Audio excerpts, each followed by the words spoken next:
नमस्कार जय श्री जगन्नाथ। मु doctor Pallavi Panda homeopathic physician and spiritual healer.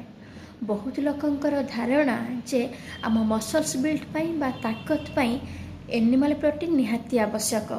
जदि आम मांस न खाइबा तेबे आम शरीर जो प्रोटीन रिक्वायरमेंट रही ताहा कौटू आसीबो। WHO अनुसार प्रत्येक लोकर डेली प्रोटीन रिक्वायरमेंट होची 0.83 ग्राम पर केजी बॉडी वेट।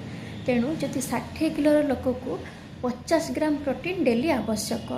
तेणु आमे जो नीतिदिनिया खाद्य खाऊे जमीक सीझा डाली, ऋतु अनुजाई फल, सबुज पनीपरिया, मटर, बुट, बादाम ये सबुथिरे प्रोटीन भरी होई रही।